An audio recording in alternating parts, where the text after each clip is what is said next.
안녕하십니까. 건축사와 함께 만드는 명품 주택 체험하우스의 지성현 건축사입니다. 오늘은 지난번에 산 좋고 물 맑은 산청 주택에 이어서 경사지에 새로 계획한 곤지암 주택에 대해서 말씀드리도록 하겠습니다.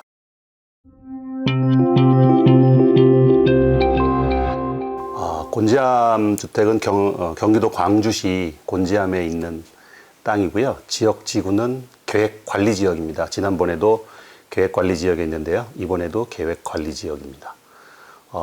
계획관리지역은 아시다시피 건폐율과 용적률에 있어서 여타의 전원주택 대지보다 상당히 유리한 점이 있습니다. 그런데 오늘 보실 땅은 일부는 대지인데 일부가 답으로 되어 있습니다. 답. 밭이죠. 이런 경우에는 농지법에 의해서 농지 전용을 해야 되는 그런 땅입니다. 그래서 땅이 대지인 경우, 오늘 같이 이제 답이 있는 경우 또 어떻게 차이가 있는지 이 부분에 대해서도 말씀드리도록 하겠습니다. 오늘 검토할 땅은 대지 면적이 약 380평 정도 되고요. 대지가 동서로 긴데 서측에 4m 도로가 있고 동쪽으로 경사지가 되어 있습니다. 그래서 고저차가 약 7.5m. 7.5라는 게 아마 딱 숫자로 감이 안 오실 수도 있는데요. 저희가 보통 한 층을 3m 주택인 경우에 3m로 잡는다고 하면 2.5층 정도의 제일 밑에서부터 주택을 믿는 상단까지가 2.5층 정도의 높이차가 있는 경사지가 되겠습니다. 이 설계의 가장 큰 관건은 경사지를 어떻게 극복해서 좋은 건축을 할 수 있느냐 하는 것이 되겠습니다. 네, 법규를 한번 세부적으로 다시 보도록 하겠습니다.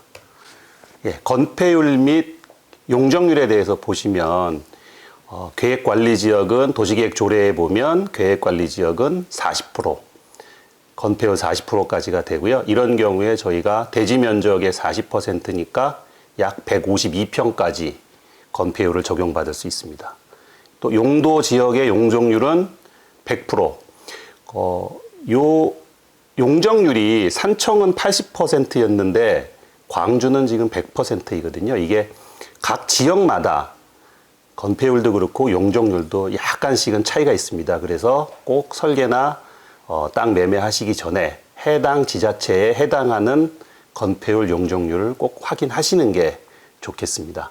또 뭐 최근에 또 이제 성장 관리 방안 수립 지역이라는 지역이 또 새로 나오고 있는데요. 이 경우에는 용적률을 125%까지 적용을 받을 수 있습니다만은 아쉽게도 저희 땅은 해당은 없습니다. 그래서 건폐율 40%, 용적률 100%를 적용받는 땅이 되겠습니다. 그다음에 계획관리지역의 단독주택은 뭐 전국적으로 다 당연히 허용되는 용도입니다. 그래서 40%에 100%로 하고 단독주택은 건축 가능한 땅이다. 이렇게 알고 있으면 되겠습니다. 그 다음에 관리지역인 경우에는 대지 안의 조경은 해당이 되지 않기 때문에 저희 땅에는 굳이 법적인 조경을 하실 필요는 없습니다. 그 다음에 대지 안의 공지라고 해서 인접대지 경계선이나 도로와의 경계선인 건축선과의 이격거리를 이 또한 각 지자체별로 또는 용도별로 다르게 다 규제를 하고 있습니다. 그래서 해당 지자체의 건축 조례를 확인하시면 광주 같은 경우에는 건축선, 도로와 대지의 경계선을 건축선이라고 하는데요. 건축선에서는 1m를 띄워야 하고 인접대지 경계선에서는 0.5m를 띄우도록 되어 있습니다. 이것은 단독주택의 경우고 여타의 용도인 경우에는 다르게 적용받을 수 있기 때문에 용도별로 확인을 하셔야 됩니다. 그 다음에 이제 주차장.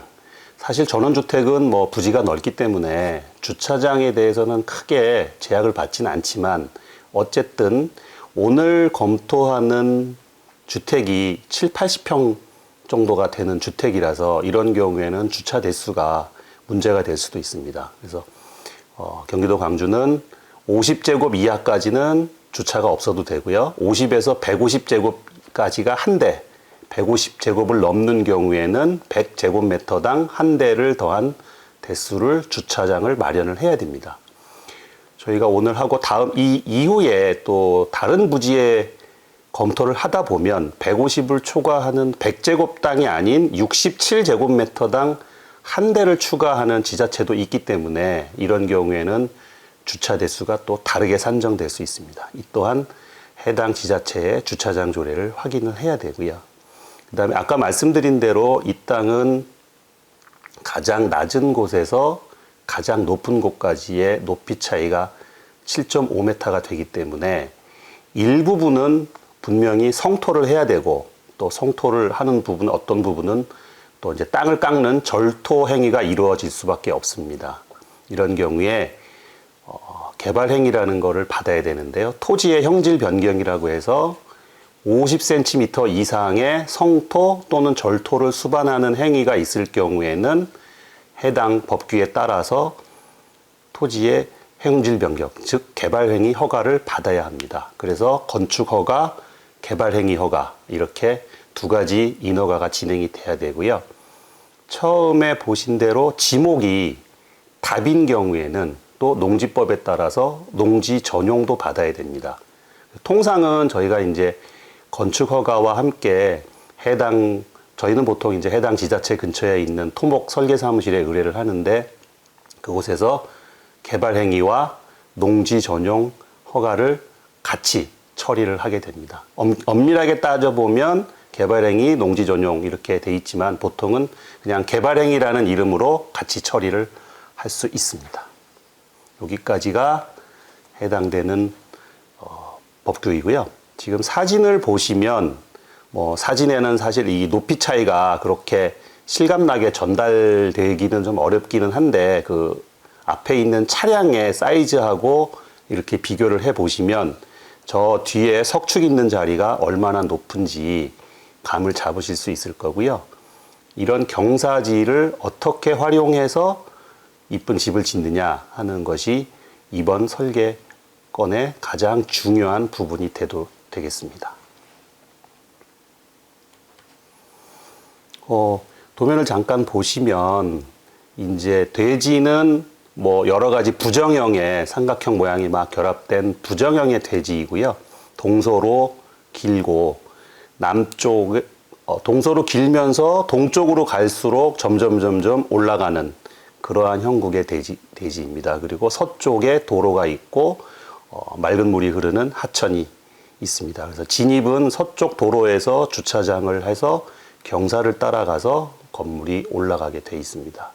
그리고 남쪽이 있는데 아까 사진에서도 보듯이 남쪽이 약간 산 모양으로 돼 있어서 사실은 남쪽이긴 하지만 햇볕이 그렇게 잘 드는 그런 남쪽은 아닙니다. 그 다음에 서쪽으로 전망은 서쪽이 좋습니다. 그래서 이런 경우에 저희가 설계를 하면서 채광을 위한 남쪽과 조망을 위한 서쪽을 어떻게 절충할 것인지 하는 것들이 이 대지에서 저희가 가장 고민하고 해결해야 될 부분 또 하나가 되도록 하겠습니다. 그래서 경사지를 어떻게 활용할 것이냐, 채광과 조망이 일치하지 않는 부분은 어떻게 조화를 이룰 것인가 하는 것이 이 대지를 분석하고 해석하는 가장 중요한 포인트가 되겠습니다.